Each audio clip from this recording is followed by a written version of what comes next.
ఓకేనా? Hi hello అందరు నమస్కారం అండి. మీరు చూసిన యూటీ ఫార్మింగ్ ఛానల్, నేను మీ ఉపేందర్ని. అయితే ఈరోజు టాపిక్ ఏంటంటే చౌడు పొలంలో బొప్పాయి సాగు చేయవచ్చా చేయకూడదా. సో చౌడు పొలంలో ఇతర వేరే పంట కూడా చేయవచ్చా సాగు, లేకుంటే బొప్పాయి సాగు చేయవచ్చా అని చెప్పి చాలామంది అడుగుతున్నారు. చాలామంది కూడా చౌడు పొలంలో ఒక వీడియో తీయండి సార్ చౌడు పొలం గురించి అని చెప్పి అడుగుతున్నారు. సో ఈరోజు నేను ఆ యొక్క వీడియో తీస్తున్నాను. అయితే ఎప్పటి నుంచో మీకు చెప్తున్నాను, చౌడు పొలంలో వచ్చేసి బొప్పాయి సాగు స్టార్టింగ్లో చేయకూడదు. అసలు చేయకూడదండి. చేయడం వల్ల మనకేంటంటే చాలామంది రైతులు ఆశపడి బొప్పాయి సాగు చేస్తూ ఉంటారు. అంటే భూమి లేక పాపం చౌడు ఉందని చెప్పి వాళ్ళకి తెలియదు. ఒక్కొక్కసారి చౌడు ఉందని చెప్పి నెలలో చౌడు మనకి ఎలా తెలిసిద్ది అంటే మట్టి అనేది గడ్డబారిపోతుంది మనకి. సో అది ఎలా అంటే నేను ఇప్పుడు చూపిస్తాను. ఇలా చూపండి కొంచెం, ఇలా కనిపిస్తుందా? మట్టి అనేది ఇలా గడ్డబారిపోతుంది. మన డ్రిప్ నుంచి ఎన్ని వాటర్ ఇచ్చినా కూడా పై భాగం వరకే మనకి వాటర్ అనేది వెళ్తూ ఉంటుంది.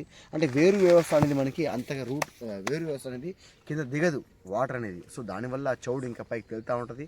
ఆ చౌడు వల్ల మనం వాటర్ ఎంత ఇచ్చినా కూడా కింద నీళ్ళకి సరిగా పోకపోవడం వల్ల మనకి చెట్టుకు వచ్చిన క్రాప్ వచ్చేసి మనకి పైకి వస్తుంది. అంటే కంటిన్యూ క్రాప్ రాకుండా పైన వస్తూ ఉంటుంది క్రాప్. మినిమం ఒక చెట్టుకి 100 కాయలు ఉంటే అక్కడ చౌడు పొలంలో వచ్చేసి మనకి 20 నుంచి 30 కాయల దాకా ఉంటుంది. అదే టాప్ అనుకుంటాం, ఎందుకంటే చౌడు ఉంటుంది కాబట్టి. చౌడు లేని పొలాలే బొప్పాయి సాగుకి పనికి వస్తుంది, చౌడు ఉంటే పనికి రాదండి. ఇంకో విషయం ఏంటంటే ఈరోజు వాన పడుతుంది, వర్షం వస్తుంది మనకి. ఖమ్మంలో కొంచెం గట్టిగానే వర్షం పడుతుంది. నేను పక్కన ఒక వీడియో పెడతాను, అలాగే ఇప్పుడు చూపిస్తాను. ఇప్పుడు మీకు ఇక్కడ వర్షం కూడా స్టార్ట్ అయింది. ఇందాకలా 6 కాడ నుంచి మా దగ్గర 6 కొంచెం దూరం అండి, 6 కాడ నుంచి ఈ పిడుగులు పడడం కానివ్వండి, గాలి దుమ్ము రావడం కానివ్వండి, అలా జరుగుతూ ఉన్నది. సో ఈరోజు నాకు తెలిసి కొంచెం గట్టిగానే వర్షం పడేలాగైతే ఉన్నది.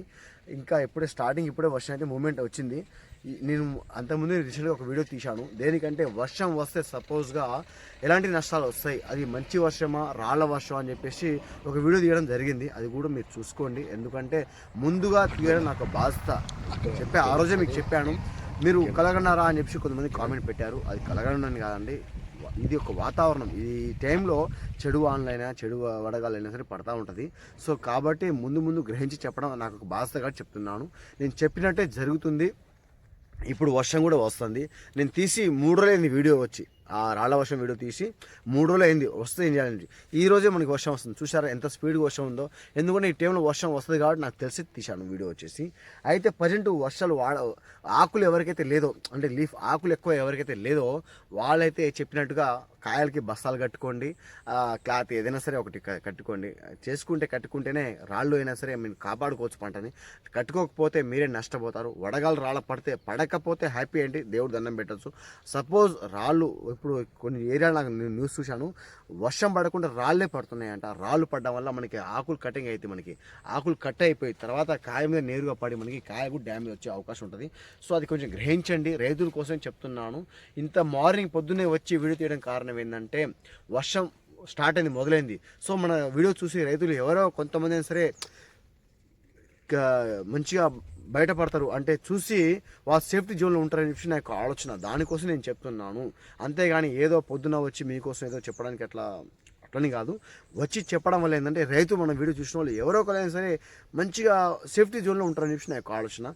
అయితే ఇప్పుడు ఇట్లండి, కొంచెం వర్షమే పడుతుంది. ఇక్కడ వచ్చేసి కింద తీయండి, ఇలా కనిపిస్తుందా మనకి వచ్చేసి. ఇది చూస్తున్నారా ఎంత గట్టిగా ఉందో.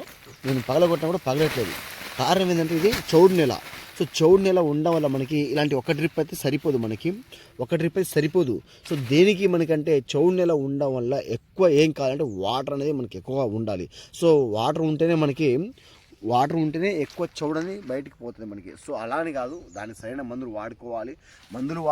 ఎక్కువగా పడుతుంది మనకి. మిగతా భూమికి మనకు ఒక 10,000 ఖర్చు అయితే చౌడుకు వచ్చేసి మినిమం ఒక 40-50,000 ఖర్చు అయ్యే అవకాశం ఉంటుంది. దేనికంటే చౌడు నేల అంటే అంత కఠినమైన నేల, అంత గట్టి నేల అంటే అది మనకి వేరు వ్యవస్థ అనేది కింద భూమిలో ఎక్కువ దిగదు. సో దానివల్ల చెప్తున్నాం, చౌడు నేల ఎక్కువ బొప్పాయి సాగు చేయకండి.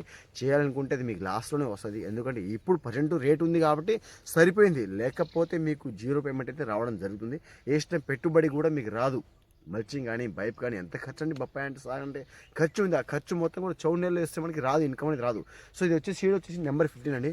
నెంబర్ 15 అంటే మనకి ఆల్మోస్ట్ క్రాప్ ఎక్కువ ఉండాలి. కాకపోతే ఇక్కడ ఏంటంటే కొన్ని చెట్లకి ఇలా ఉన్నాయి, చూపిస్తాను. కొన్ని చెట్లకి ఇలా ఉన్నాయి, కొన్ని చెట్లకి ఇలా ఉన్నాయి, కొన్ని చెట్లకి ఇలా ఉన్నాయి. సో ఇక్కడ రైతు ఏం చేస్తున్నారంటే రైతు వాడుతున్నారు పాపం. రైతు ఆల్మోస్ట్ అందరు వాడే కంటే ఎక్కువ వాడుతున్నారు మందులు వచ్చేసి. అయినా సరే ఇక్కడ ఏంటంటే చౌడు నెల కాబట్టి తీసుకోవట్లేదు, వేరు వ్యవస్థ సరిగ్గా తీసుకోవట్లేదు, చౌడు ఎక్కువ ఉంటుంది కాబట్టి. అప్పుడు మనం ఏం చేయాలంటే కింద నీటి పారుదల ఎక్కువగా ఇవ్వాలి. అలా కాకుండా మనకి బోదలు కూడా ఎక్కువ తడవాలి అంటే ఏం చేయాలి, మనకి రెయిన్ పైప్ ఎక్కువ వేసుకోవాలి. ఈ మల్చింగ్ పేపర్ తీసేసి రెయిన్ పైప్ ఉంటుంది, మీకు పక్కన ఫోటో పెడతాను, రెయిన్ పైప్ ఉంటుంది, రెయిన్ పైప్ వేసుకోండి. ఒక 3 సార్లకు ఒకసారి మధ్యలో వేసుకుంటే మీకు బోధ మొత్తం తడిచింది. మనకి తడిసిన తర్వాత మనకి గ్రాన్యుల్స్ కానీ పొటాష్ కానీ డిఏపి కానీ ఇలాంటి మార్చి వేసుకోవాలి. మనకి అందులో చౌడులో కొన్ని ఉంటాయి, మనకి హ్యూమిక్ స్టార్ అని చెప్పేసి, లిక్విడ్స్ అని చెప్పేసి, అలాగే చాలా రకాల మనకి అయితే మందులు ఉన్నాయి. సో ఇది చెప్పుకుంటే మనకి టైం అంటూ సరిపోదు. మనకి చాలామంది వీడియో ఏంటంటే షార్ట్గా తీయండి సార్ అంటున్నారు. సో దానికోసం కొంచెం స్పీడ్గా చెప్పాల్సి వస్తుంది. చౌడు ఉన్నప్పుడు మనం ఏం చేయాలంటే మల్చింగ్ తీసేయండి, డ్రిప్ వ్యవస్థని తక్కువ వాటర్ కాకుండా ఎక్కువ వాటర్ అయితే ఇవ్వండి. బోధలు వేసి ఉంటే ఎక్కువ వాటర్ ఇవ్వండి, బోధలు లేకుంటే నీటి పారుదల మంచిగా చేసుకోవచ్చు. ఎక్కువగా వాటర్ ఇవ్వండి. అయితే మనకి చౌడు పోయి మనకి వేసుకున్న పెట్టుబడి కూడా ఎక్కువగా రావడం జరుగుతుంది, మనకి ఆదాయం రావడం జరుగుతుంది. దేనికంటే ఈ డ్రిప్ వ్యవస్థ మనకి ఏంటంటే దుబ్బ నేలకి బ్లాక్ సాయిల్కి డ్రిప్ వ్యవస్థ వస్తుంది, అంతేగాని చౌడు నేలకి డ్రిప్ అనేది బనికి రాదు. అది మాత్రం చెప్తున్నాను. ఎవరైనా సరే వేసి ఉంటే ఇప్పటికైనా సరే మేలుకోండి అని చెప్పి నేను అంటున్నాను. చౌడు మీకు అర్థమైంది కండి. చౌడుకు మనకి 10,000 ఒక 10,000 ఎకరానికి ఒక ₹1,00,000 మనకి ఖర్చు అయితే ఏది దుబ్బ నేలకి బ్లాక్ సాయిల్కి అయితే, చౌడుకు వచ్చేసి దగ్గర 2 లక్షలు కూడా అయ్యే అవకాశం ఉంటుంది. దేనికంటే చౌడు నేల కాబట్టి గట్టిదనం అనేది ఎక్కువ ఉంటుంది, వేరు వ్యవస్థ కింద దింపదు. సో మీకైతే అర్థమయ్యే ఉంటుంది. ఇంకా ఎవరికైనా సరే ఇప్పుడు కొంచెం వాతావరణం కొంచెం చాలా మారింది, గాలి దుమ్ము వస్తుంది, వర్షం పడేలా ఉంది, పిడుగులు పడే అవకాశం ఉంది. కాబట్టి నేను ఎర్లీగా ఇంటికి వెళ్ళిపోవాలని చెప్పి నేను అనుకుంటున్నాను. తొందరగా స్పీడ్గా చెప్పేసి వీడియో మిగిస్తున్నాను. దేనికంటే వాతావరణం కొంచెం చాలా బాగాలేదు. పలు ప్రాంతాల్లో ఎక్కువగా వర్షాలు పడుతున్నాయి, రాళ్ళు పడుతున్నాయి. కొంచెం మనం కూడా సేఫ్టీ చూసుకోవాలి కదా, దానికోసం కొంచెం స్పీడ్గా చెప్తున్నాను. స్పీడ్ చెప్పేసి బయలుదేరుతున్నాను కొంచెం అండి. అయితే ఇంకా మీకు ఇన్ఫర్మేషన్ కావాలి అంటే కామెంట్ చేయండి, తప్పేలేదు, కామెంట్ చేయండి. ఈరోజు ధర మనకు వచ్చేసి మార్కెట్లో ₹17 అయితే మార్కెట్ నడుస్తుంది. అలాగే 17.5 కూడా మనకి పెడుతున్నారు మార్కెట్లో ధర వచ్చేసి, దళారులు వచ్చేసి. ఇంకెవరికైనా సరే డౌట్స్ కామెంట్ ఉంటే చెప్పండి. ఏ సీడ్ అయినా సరే నెంబర్ 15కి అయినా సరే 7-6కి అయినా సరే 17 నుంచి 17.5 18 యువతల్ని నడుస్తుంది మార్కెట్ ధర వచ్చేసి. ఢిల్లీ కటింగు, కలకత్తా అయినా సరే, గుజరాత్ అయినా సరే, ఏ రాష్ట్రం అయినా సరే మనకి ఇదే అయితే నడుస్తుంది మార్కెట్ అయితే. మహారాష్ట్ర వచ్చేసి ఏ రాష్ట్రం అయినా సరే ఇదేనైతే నడుస్తుంది ప్రజెంట్ అయితే. ఈ లోకల్ వచ్చేసి మనకైతే 20 నుంచి 25 రూపాయలు అయితే నడుస్తుంది కొంచెం అయితే, ఎందుకంటే మార్కెట్ ధర వచ్చేసి. ఎందుకంటే ఢిల్లీ పడిపోతే లోకల్ కూడా పడిపోయే అవకాశం ఉంటుంది. సో కొన్ని ఏరియాలో 20 రూపాయలకి తీసుకుంటున్నారంట. అలా కాకుండా 25కు అడగండి, కొంచెం 25 తీసుకోండి, లాస్ వస్తుందని చెప్పి అంటున్నారు వాళ్ళు. అయితే బ్యాక్గ్రౌండ్ చూపండి కొంచెం. ఇంకో విషయం ఏంటంటే రైతులు ఇక్కడ చౌడులో మనకి వేరే పంటలకి అంటే కొంచెం వేరేగా పండాకు సమస్యకి నేను ఒకసారి వాడితే సరిపోయింది మందు, ఆత్రేయ బ్యాక్టోమెసిన్ వచ్చేసి ఒకసారి వాడితే సరిపోయింది. కాకపోతే చౌడు ఉండడం వల్ల 2 సార్లు వాడాలి ఇది ఒక రైతు వచ్చేసి. కారణం ఏంటంటే చౌడు ఉండడం వల్ల మందు కూడా అంత స్పీడ్గా తీసుకోదు. సో దానికోసం చెప్తున్నాను, ప్రతి మందు కూడా లేటుగా తీసుకుంటుంది, కొంచెం అదనపు ఖర్చు కూడా అయ్యే అవకాశం ఉంటుంది. ఇంకోటి ఏంటంటే ఫంగిసైడ్ కాయలు వచ్చేసి రాలిపోతూ ఉంటుంది. ఇక్కడ నిన్న రీసెంట్గా నేను చూశాను, కాయలు రాలిపోతున్నాయి. కారణం ఏంటంటే ఫంగిసైడ్ ప్రాబ్లం ఉంది మనకి. కాయలు రబ్బర్ లెక్క వచ్చి రాలిపోవడము, అలా రాలిపోతే ఎవరికైనా సరే ముందు జాగ్రత్తగా ఫంగిసైడ్ చేసుకోండి, మందు వాడుకోండి. ఎందుకంటే అవి మొక్కకి ఏదైనా సరే రోగం ఉన్నప్పుడు ఆ రోగం తట్టుకోలేక పాపం ఆ మొక్క కాయ వచ్చేసి రాలిపోతూ ఉంటుంది. సో అప్పుడు మీరు ఏం చేయాలంటే మందు పిచికా చేసుకోవాలి. మంచి మందు డ్రిప్ ఉంటే డ్రిప్ వాడుకోండి, పైన అంటే పైన స్ప్రేయింగ్ చేసుకోండి.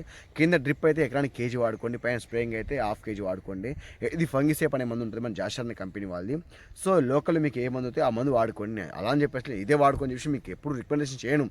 నా దగ్గర ఉన్న మందు మంచిదని చెప్పేసి నేను చెప్తున్నాను. దేనికి నేను వాడాను, రిజల్ట్ ఉంది, ప్రతి ఒక్కరు వాడుతున్నారు కాబట్టి. సో మీకు లోకల్లో ఏదైనా దొరికితే వాడుకోవచ్చు, తప్పేం లేదు. ఇదే వాడుకొని చెప్పి నేను అనట్లేదు. మీకు తగ్గకపోతే మనకి సంప్రదించండి, నేను చెప్పడం జరుగుతుంది, ఈ మందు పంపించడం జరుగుతుంది. అంతేగాని ఇదే వాడుకొని చెప్పి ఏదైతే నేను అనను కూడా, బలవంతం చేయండి, ఎక్కడ కూడా భయపెట్టం కూడా. ఎందుకంటే తప్పు మాట అది. లోకల్ వాడుకోండి, తగ్గకపోతే మనకి కామెంట్ చేయండి, లేకుంటే ఫోన్ చేయండి, వాట్సాప్ పెట్టండి. కాయ లబ్బర్ లెక్క రాలిపోతూ ఉంటుంది. మనం అనుకుంటారు, రైతులు అనుకుంటారుగా ఒక కాయ రాలిపోయిందిగా ఏం కాదు, సమస్య ఉండదు అనుకుంటారు. మీరు ఆ చెట్టుకే గుర్తుపెట్టుకోండి, ఒక కాయ కాదు ఇంకో కాయ రాలుతూ ఉంటుంది, ఇంకో కాయ రాలుతూ ఉంటుంది, దగ్గర ఆ చెట్టు మొత్తం కాయ రాలుతూ ఉంటుంది. అదే రోగం, అదే వైరస్ అనేది మనకి చెట్టు మొత్తానికి అంటే తోటలో మొత్తం కూడా 10 నుంచి 100 చెట్లు 50 చెట్లు అట్లా రాలుతూ ఉంటుంది స్లోగా. కాబట్టి చెప్తున్నాను, ముందుగా సేఫ్టీ చూసుకోండి. సేఫ్టీ ఇంపార్టెంట్ ఎప్పుడైనా సరే. అప్పటికప్పుడు ఏది జరగదు. కాబట్టి ప్రతిదీ కూడా మనం కేర్ తీసుకోవాలి. ప్రతిదీ జాగ్రత్త తీసుకుంటేనే బయట పడచ్చు మనం పంట నుంచి. వేసాం కదా, ఇంట్లో ఉన్నాం కదా, బాగానే ఉన్నాయి కదా, రోగం కదా, లైట్గా వచ్చింది అంటే తప్పు మాట అది. ప్రతిదీ కూడా మనం జాగ్రత్తగా పాటించుకోవాలి. ఓకేనా? మరి వీడియో లాంగ్ అవుతుంది. ఓకే, మరి ఉంటా, మరి బాయ్ ఫ్రెండ్స్.